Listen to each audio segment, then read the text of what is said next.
Now for the last step. Here we go. Get your trademark registered. Now there's a whole lot to this topic.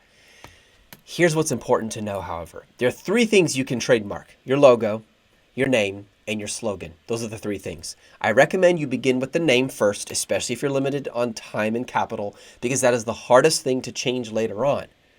But your logo, not as big of a deal. Your slogan, you can tweak with that a bit. So that's where I would start. Now, what you do is there are several steps to this. First of all, think about your company. The value of a company is hugely affected by brand loyalty. Today, it may not have any value at all. No one knows, Apple Innovations or Amazing Innovations. No one knows about you. But the day may come where you're a multi-million-dollar company. And if someone else can contest your trademark and prove that they have common law first rights because they were using that name long before you did, even though you got yours trademarked, you could lose millions of dollars, have to trash all your inventory, and completely start over. You don't want to do that. You don't want to rue the day 10 years before when you refuse to try to get registered, your trademark registered, to protect yourself. It is so important that you protect yourself. And that's why I highly recommend you go through this process that I'm going to give you. And remember, when you get trademarked, the only power of that is how well you enforce it. And there are third-party services that can help you do that. The first thing you're going to do is you're going to go to this website here, the United States Patent and Trademark Office.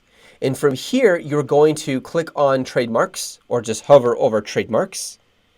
And then you're going to search trademarks.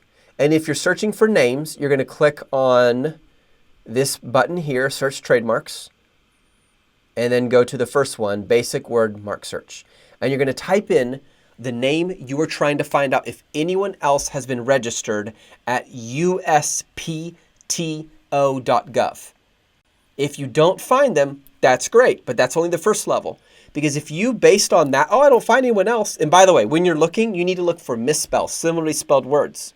You need to look for similarly spelled words or the same words in the same industry. So for example, let's say your company is Cheesy Buns and you sell, hamburgers, and you, through e-commerce, you're shipping them from your website out to people because they like hamburgers.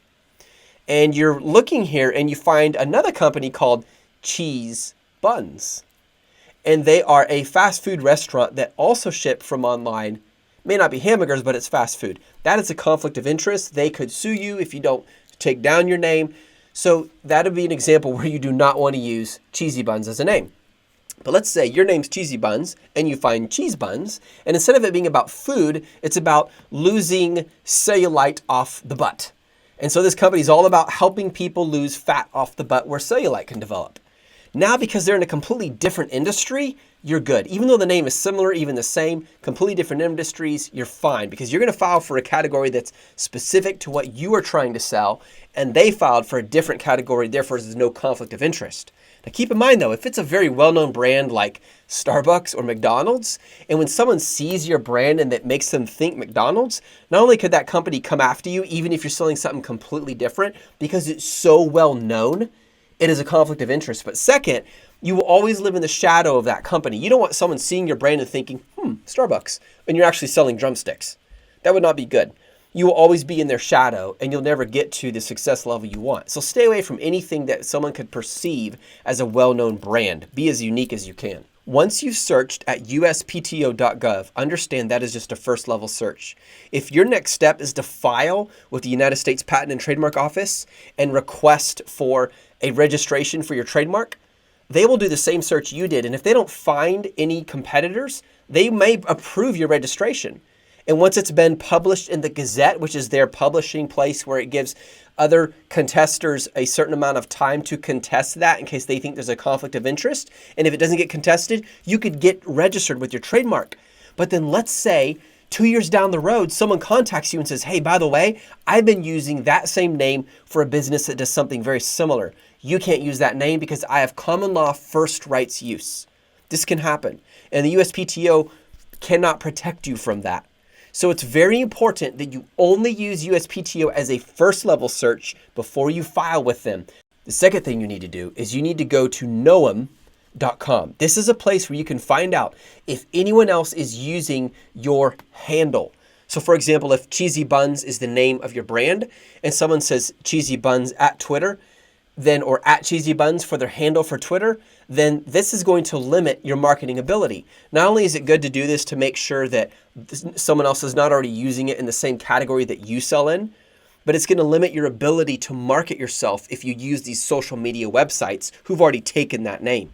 So make sure it's unique enough where no one else is using it for the same kind of purpose. Once you're sure that your handle, that name, Cheesy Buns, is good, it's not on USPTO, no one else is using it in social media in a way that you're going to use it, so you have a lot of open ground here to move forward.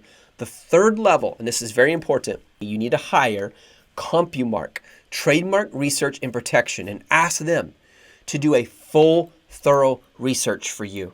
It's going to cost $600 to $700. It's expensive, but it is worth it.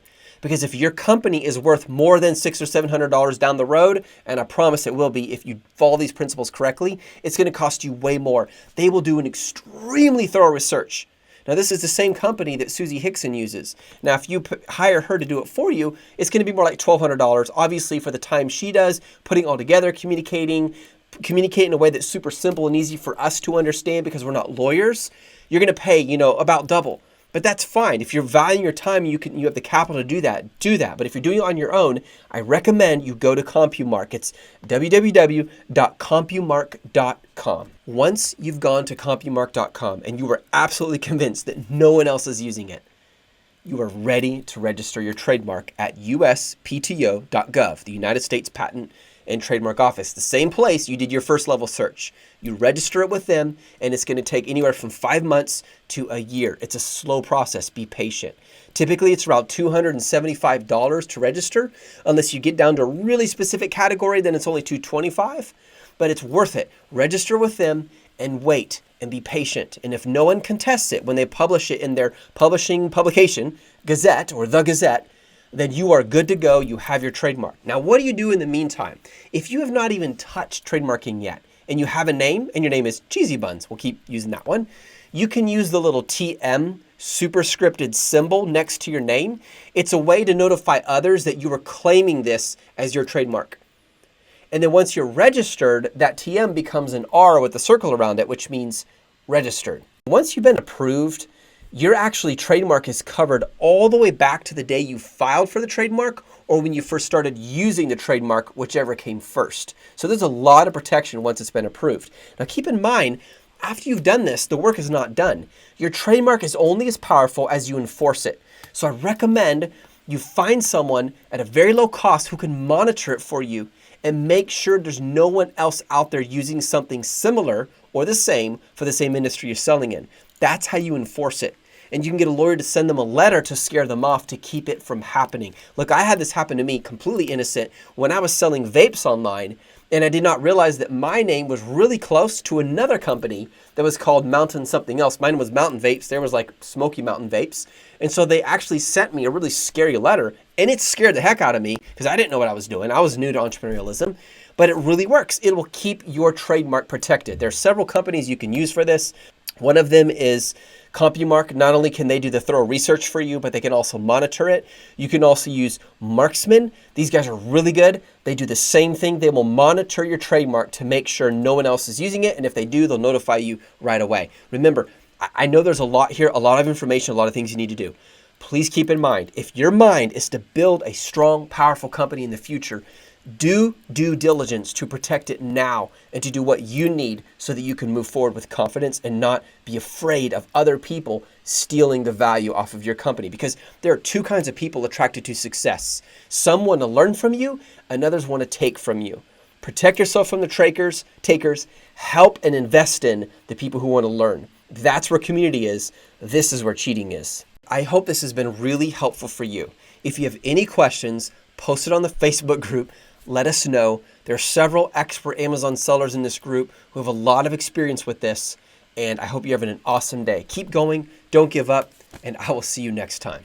This is Seth Kniep, Knieping It Real. Bye.